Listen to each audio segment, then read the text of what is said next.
I'll never forget the moment my father's boot connected with my ribs. I heard the crack before I felt the pain, sharp and unmistakable. Then my knees gave out and I hit the ground hard. My 5-year-old son was screaming beside me. Leo's new fire truck, the one I'd scraped together my last $27 to buy him, lay shattered against the brick wall. My father stood over me, his face twisted with rage and alcohol, spitting words that would haunt me forever. Trash like you doesn't deserve to breathe the same air as my son. That was the day everything changed. But before we get into what happened next, if you're someone who's ever felt trapped by toxic family relationships, or if you believe that standing up for yourself is the ultimate act of courage, please hit that like button and subscribe. Your support means everything. Drop a comment below sharing your thoughts, because this story, this journey, it's about more than just me. It's about all of us who've had to choose between family loyalty and our own survival. Now, let me take you back to where it all began. My name is Clara, and for 28 years, I believed that family meant sacrifice. I believed that being a good daughter meant swallowing every insult, accepting every demand, and bleeding myself dry, financially and emotionally, for people who saw me as nothing more than a cash machine and a convenient scapegoat. It started when I was young. My parents, Frank and Sharon, made no secret of the fact that my younger brother Ricky was the golden child. He was the son they'd always wanted, the one who could do no wrong. I was just there, a mistake they'd had before they got their real prize. Growing up, I learned to make myself small, to stay out of the way, to accept the scraps of affection they occasionally threw my way when Ricky wasn't around to claim them. When I got pregnant at 23 with Leo, unmarried and terrified, my parents' disdain reached new heights. Frank called me every name in the book, told me I was a disgrace, that I'd ruined any chance of being part of a respectable family. But then, in the same breath, he demanded I move back home so they could keep an eye on me. What he really meant was that they could control me better. Sharon barely looked at Leo when he was born. She'd hold him for the obligatory family photos, then hand him back to me like he was contaminated. But Ricky? Ricky was the sick one who needed constant care and attention. At least, that's what they told everyone. The truth was far uglier. My brother was a gambling addict who'd burned through every dollar he'd ever earned, and plenty that he hadn't. The mysterious illness that kept him from working was actually a convenient excuse to stay home and place bets online while draining our parents' retirement fund. And mine, because that's where I came in. After Leo was born, I moved into a tiny apartment across town and got a job waitressing at a diner. It wasn't much, but it was honest work, and I was good at it. I saved every penny I could, dreaming of the day Leo and I could have something better. Maybe a little house with a yard where he could play. Maybe even going back to school, getting a degree, becoming something more than just a struggling single mom.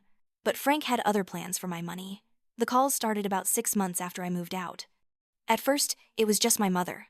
"Clara, honey, your brother needs help with his medical bills. You know how expensive treatment is. Could you spare a little?" I wanted to believe her.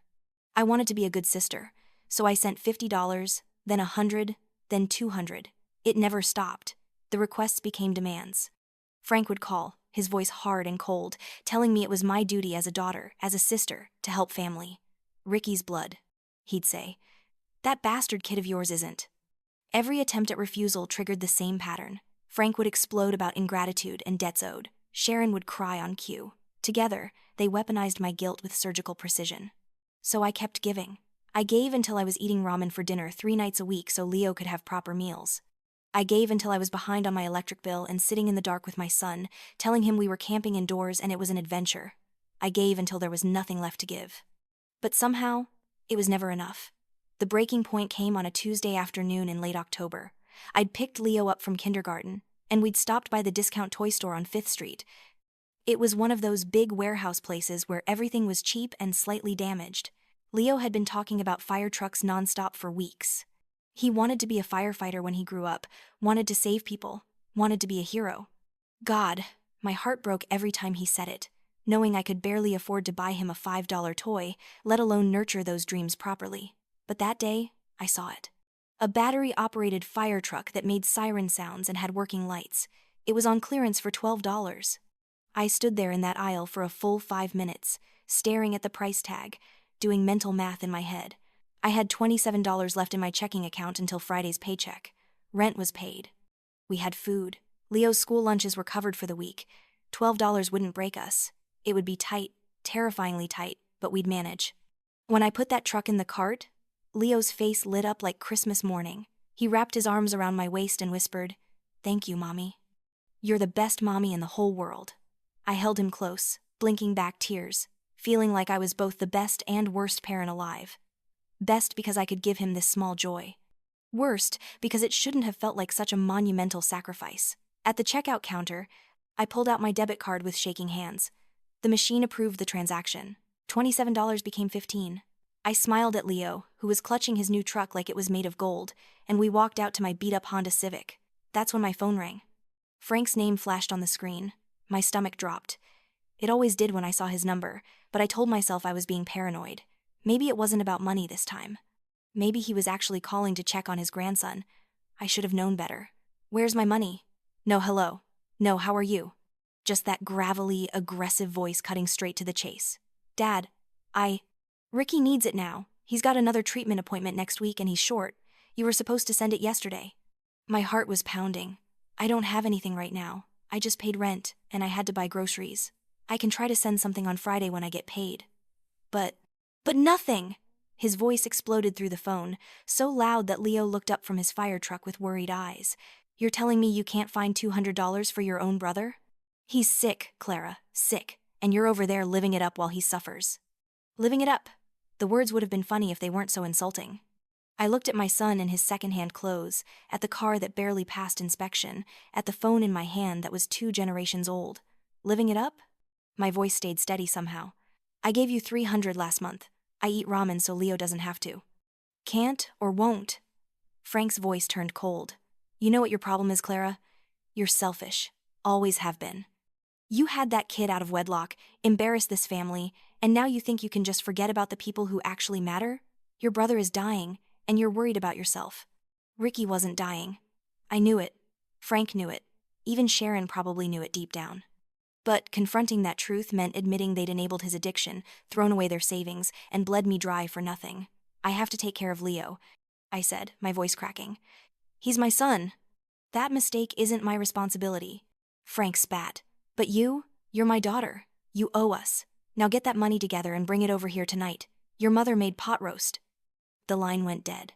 I sat in that parking lot for 10 minutes, hands gripping the steering wheel, trying not to cry in front of Leo. My son was humming happily in the back seat, making siren noises with his new toy, completely unaware that his grandfather had just called him a mistake. A wave of rage swept through me, hot and sharp. How dare he? How dare Frank treat my beautiful, innocent child like he was worthless? But what could I do? I'd spent my whole life trying to earn their love, their approval. Walking away meant admitting that I'd never get it. It meant accepting that I'd sacrificed years of my life and thousands of dollars for people who would never see me as anything more than a convenient ATM. I drove home in silence, listening to Leo's happy chatter, trying to figure out what to do. I couldn't get $200. I literally did not have it. But I knew Frank wouldn't accept that. He never did. By the time I pulled into my apartment complex, I'd made a decision. I would drive over there, I would explain the situation calmly and clearly, and I would set a boundary. No more money until Friday. They'd have to wait. It was reasonable. It was fair. It was also incredibly naive. I loaded Leo into his car seat again, and we made the 20-minute drive to my parents' house in the suburbs. It was a nice neighborhood, the kind with manicured lawns and 2-car garages. Frank and Sharon's house was a modest ranch style, painted beige with brown shutters. I'd grown up in that house. It should have felt like coming home. Instead, it felt like entering a war zone. Frank was already outside when we pulled up. He must have been watching for me. His face was flushed red, and even from the car, I could see the unsteady way he was standing. He'd been drinking. My stomach twisted into knots. Stay here, baby, I told Leo, but he was already unbuckling his seatbelt, clutching his fire truck. He didn't understand the danger.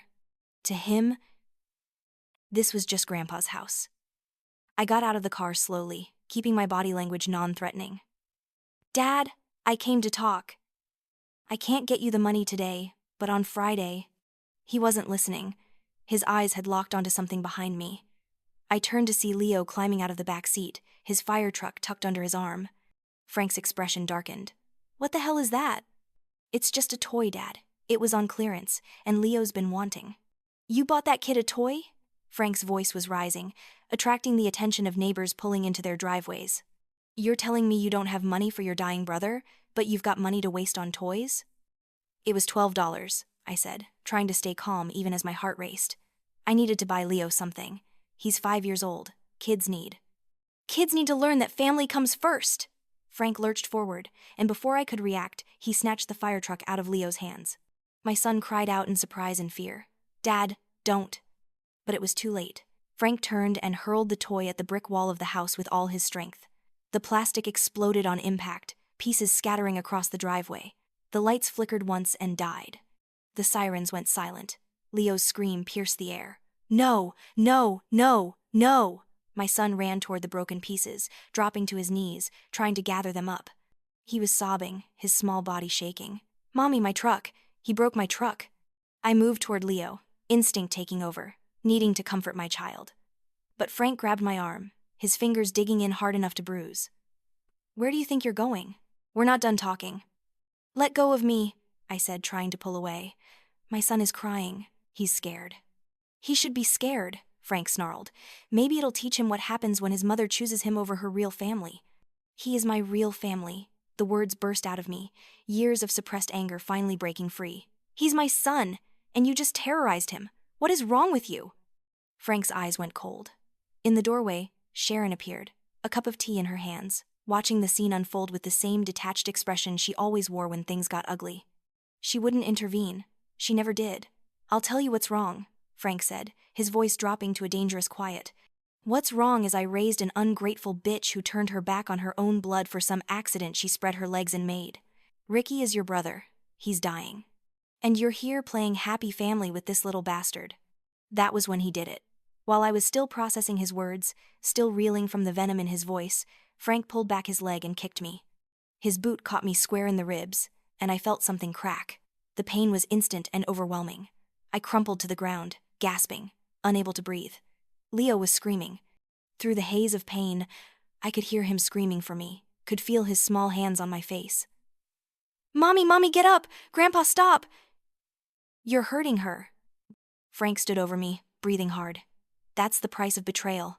You chose that thing over your family. Now live with it. Sharon took a sip of her tea. Frank, honey, you're making a scene. The neighbors are watching. Not, stop hurting my daughter. Not, what have you done? Just concern about appearances. That's when I understood, with crystal clarity, that she was just as bad as he was. Maybe worse. Because at least Frank was honest about his cruelty. Sharon hid hers behind polite smiles and cups of tea. I don't know how I got to my feet.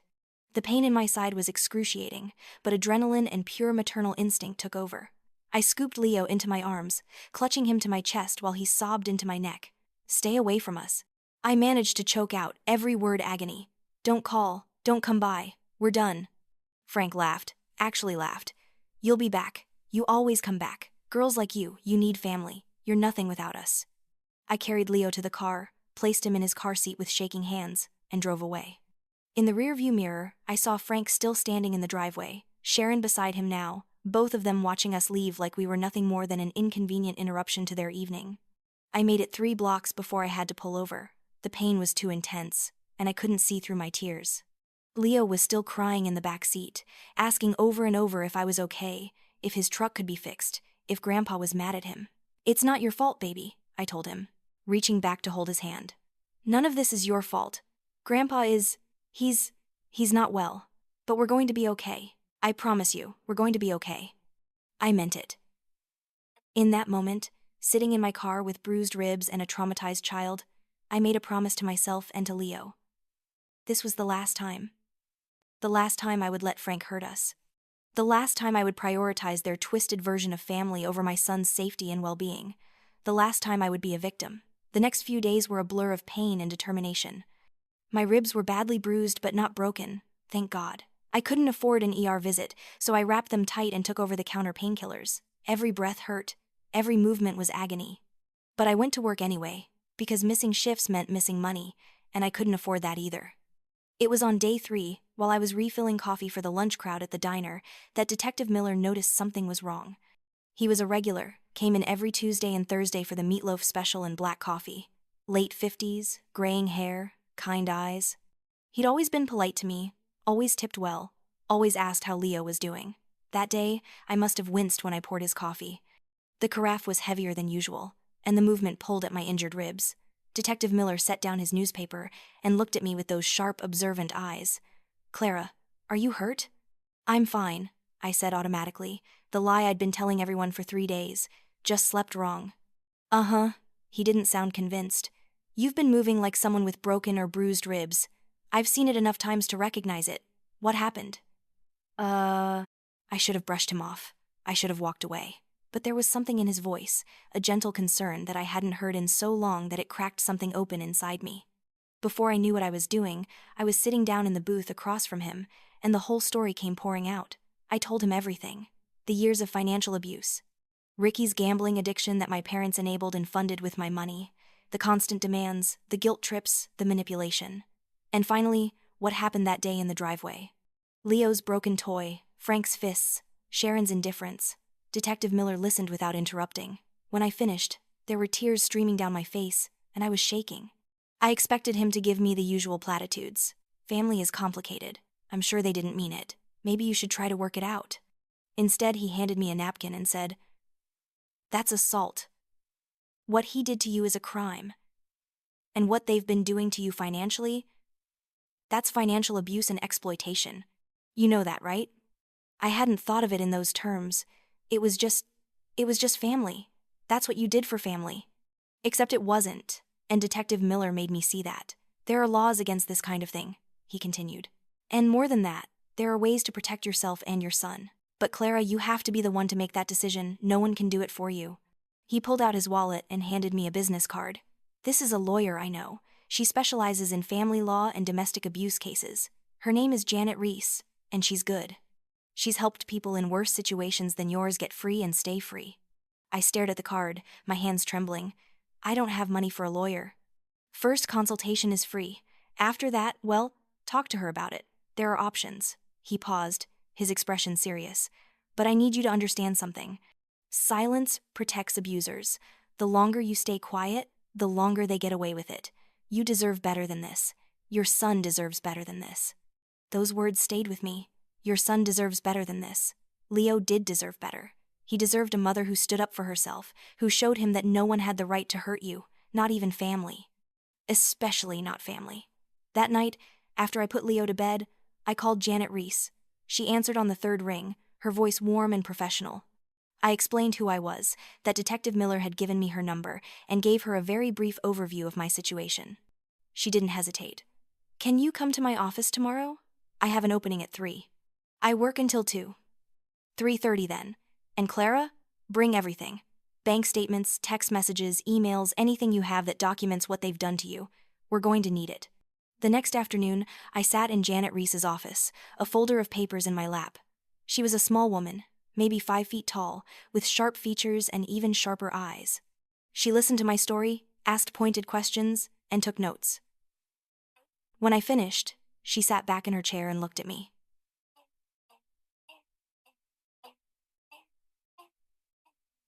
"You have a clear case for a restraining order based on the physical assault alone. The financial exploitation is harder to prove but not impossible, especially if we can show a pattern of coercion and threats. But Clara, I want to be straight with you. This is going to get ugly. When you fight back against people like your father, they escalate, they threaten, they try to manipulate. Are you prepared for that?" Was I? I thought about Leo's face when Frank smashed his toy. I thought about the fear in my son's eyes when he saw his grandfather kick his mother. I thought about the bruises on my ribs and the way I'd been eating ramen so I could send money to people who called my child a mistake. "Yes," I said. "I'm prepared." "Good," Janet smiled, and it was fierce. "Then let's go to war."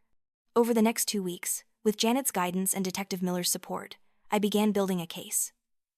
But I didn't just want legal protection. I wanted justice.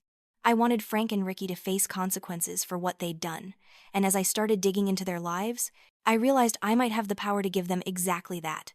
My first stop was Frank's younger brother, my Uncle James.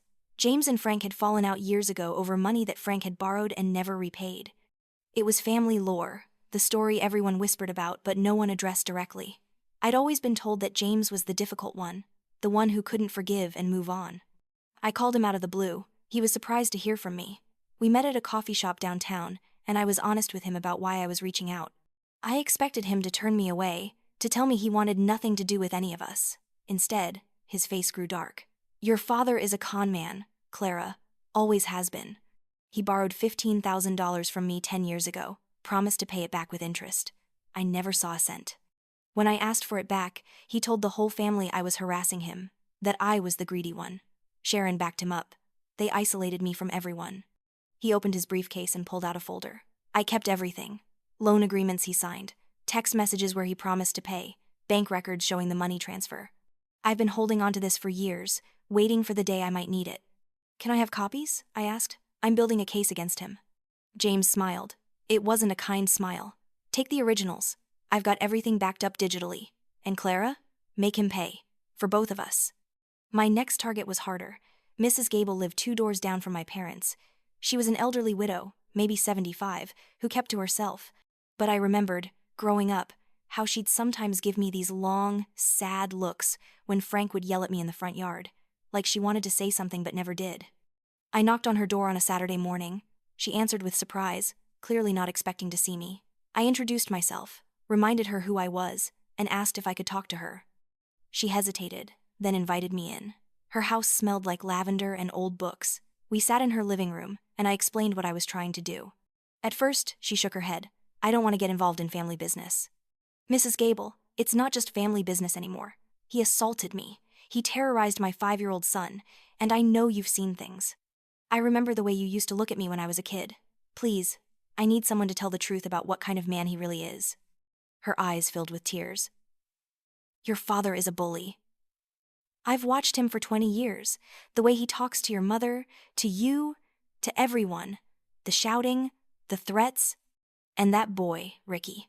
I've seen him bring strange people to the house. Men who look like criminals. Cars I don't recognize. Something bad is happening in that house, and it's not just yelling. Would you be willing to testify to that? To write a statement? She was quiet for a long moment. Then she nodded. Yes, I will. That little boy of yours, he deserves better, and so do you. The evidence was mounting, but I needed more. I needed something that would not just protect me legally, but would actually stop Frank and Ricky from ever being able to threaten anyone again. And that's when I remembered the garage. Frank had an old detached garage at the back of his property. It was always locked, always off limits. Even as a kid, I wasn't allowed near it. He said he kept tools in there, that it was dangerous, but I'd always wondered what he was really hiding. Breaking into my parents' house was terrifying and probably illegal, but I waited until I knew they'd both be out. Sharon had her weekly book club on Tuesday nights, and Frank always went to the bar afterward. I had maybe 2 hours. I parked a block away and walked to the house in the dark, my heart pounding so hard I thought it might burst out of my chest. The back gate was easy. I still knew where they kept the spare key. The garage lock was harder, but I'd brought tools. It took me 15 minutes of fumbling in the dark before I finally got it open. What I found inside made my blood run cold. The garage was set up like a chop shop. There were car parts everywhere, engine blocks, doors, wheels, all with different make and model numbers. There were tools for stripping VIN numbers. There were stacks of paperwork, titles, registration documents, and in the corner, there was a filing cabinet. I photographed everything, every angle, every document. My hands were shaking so badly I could barely hold the phone steady, but I got it all. Frank wasn't just an abusive father, he was running a stolen car parts operation. Ricky's gambling debts weren't being paid with my money alone. They were being paid with proceeds from crime. This was bigger than I'd ever imagined, and it was exactly what I needed. I sent everything to Detective Miller that night. Every photo, every document. Within 48 hours, he called me back. Clara, what you found, this is serious. We're talking organized crime, auto theft ring. This isn't just family court anymore. This is criminal court. Are you sure you want to go down this road? Because once I hand this over to the right people, there's no going back. I thought about Leo. I thought about the way he'd cried when his toy broke. I thought about the fear in his eyes when he saw his grandfather hurt me. And I thought about every other kid out there with a parent like me, being drained and abused and told it was all in the name of family. I'm sure, I said. Do it.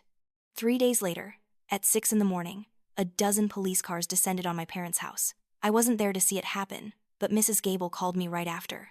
She said Frank and Ricky had both been home, that they'd been arrested in their pajamas, that Sharon had collapsed on the front steps sobbing. I felt nothing. No guilt, no satisfaction. Just a hollow sense of relief. The next few months were a blur of legal proceedings. Frank and Ricky were both charged with multiple felonies related to the auto theft ring. The evidence was overwhelming. They both took plea deals to avoid trial. Frank got 5 years. Ricky got 3. Janet also helped me get a restraining order that protected both Leo and me. Neither Frank nor Ricky could contact us or come within 500 feet. I sued them both in civil court for the money they'd taken from me over the years. We won. The judge ordered them to pay restitution of $42,000, the amount I could prove I'd given them. I knew I'd probably never see all of it, but the judgment felt like validation. It was real. It was documented. They'd stolen from me, and now everyone knew it. Sharon tried to contact me exactly once. It was 6 months after the arrests. I'd just gotten home from my new job. Janet had helped me get hired at her law firm as a paralegal assistant. It wasn't glamorous, but it paid better than waitressing, had benefits, and gave me a chance to learn. Leo and I had moved into a nicer apartment, one with 2 bedrooms and windows that actually opened. We'd even gotten a small balcony where I kept plants. There was a knock on the door. When I opened it, Sharon stood there looking thin and worn. She'd aged 10 years and 6 months. "Clara," she said, her voice breaking, "please, you have to help your father and brother. You have to tell them it was all a mistake. They're in prison because of you. We're family. You can't just abandon family." I stared at her. This woman who'd stood by and watched her husband kick her daughter. This woman who'd chosen appearances over protecting her grandchild. This woman who'd called my son a mistake and never once stood up for me in almost 3 decades. "Family?" I said quietly. "Where were you when he kicked me? When he broke Leo's toy? When he called my son a bastard? Where were you all those years when they bled me dry and I was eating 1 meal a day so Leo could eat 3? I didn't know it was that bad." "Yes, you did. You knew. You watched. And you did nothing. You chose your side a long time ago, Sharon. Now live with it." Leo appeared beside me, slipping his hand into mine. He was bigger now, healthier, happier. He looked up at the woman who should have been his grandmother and showed no recognition, no affection. To him, she was just a stranger who'd made his mother sad. "Mommy, can we go to the park now?" he asked. "Yes, baby, we can go to the park." I looked at Sharon one last time. "Don't come back here. Don't call. Don't write. We're done. You made your choice, and I've made mine." I closed the door. Outside, I heard her start to cry, but I didn't open it again. I couldn't, wouldn't. That chapter of my life was over. A year later, everything had changed. Leo and I were thriving in ways I never thought possible. The restitution money had started coming in, just small amounts, garnished from Frank's prison work wages. Combined with my savings from my better job, I'd managed to do something I never dreamed possible. I'd enrolled in night classes at community college, pre-law. Janet had encouraged me, told me I had the mind for it, that she'd seen me handle legal documents and research with a natural aptitude. "You could be a lawyer yourself one day," she'd said, "help people the way I helped you." The idea had seemed impossible at first. But why not? I'd survived everything else. What was law school compared to that? On a bright Sunday afternoon in spring, Leo and I were at the park. He was running around with a new fire truck, this one bigger and better than the one Frank had destroyed. A little girl from his first-grade class was there too, and they were taking turns making siren noises and rescuing imaginary cats from trees. I sat on a bench, a law textbook open on my lap, highlighting sections about family law and victims' rights. The sun was warm on my face. The air smelled like fresh grass and possibility.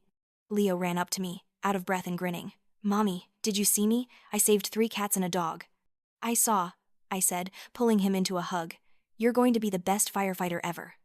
Or maybe a police officer like Detective Miller." He squirmed out of my arms and ran back to his game. I watched him go, my heart so full it almost hurt. This was what life was supposed to be. Not perfect, not without struggles, but free, clean, safe. I thought about what Frank had said that day, standing over me in his driveway. "Trash like you doesn't deserve to breathe the same air as my son." For years, I'd believed that. I'd believed I was somehow less than, that I needed to earn my right to exist by sacrificing everything for people who would never value me. But Frank had been right about one thing. I didn't deserve to breathe the same air as his son, because the air I breathed now was clean and free and mine. The air in Frank's world was poisoned by hate and greed and cruelty. I'd escaped that. Leo would never know what it felt like to grow up in it.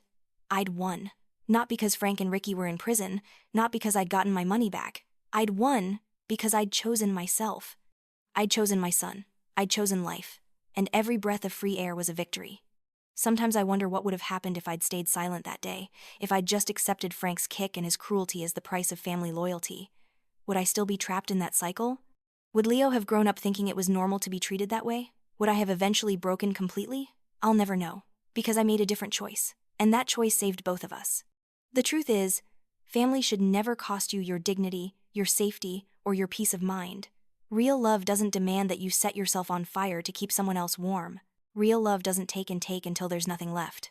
And real love definitely doesn't kick you when you're down and call your child a mistake. I learned that the hard way. But I learned it. And now I'm using everything I've been through to help others. Janet has started letting me sit in on client consultations. I've helped draft protection orders. I've researched case law. And every time I help someone else escape a toxic situation, I feel a little more healed. Leo will grow up knowing his mother stood up for herself. He'll grow up knowing that you don't have to accept abuse just because it comes from family. He'll grow up strong and confident and loved. And he'll never, ever doubt that he deserves to breathe free air. That's my legacy. Not the money I recovered, not the fact that Frank and Ricky are behind bars, but that I broke the cycle. I stopped the poison from spreading to the next generation, and that's worth more than anything they ever took from me. So here's my question for you. Have you ever had to make the impossible choice between family loyalty and your own well-being? Have you ever walked away from people who were supposed to love you because staying was destroying you? Or maybe you're still there, still trapped, still wondering if you have the strength to leave. If that's you, I want you to know something. You do.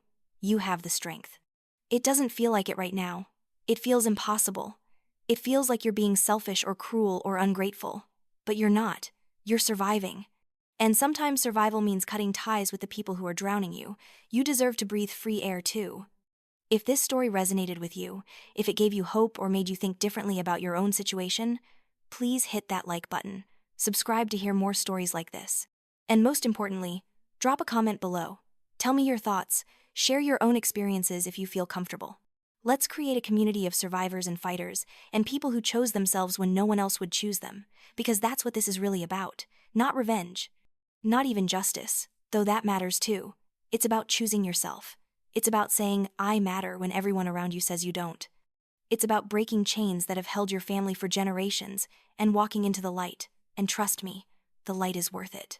Thank you for listening to my story. Stay strong, stay brave. And remember that you deserve better. You always did.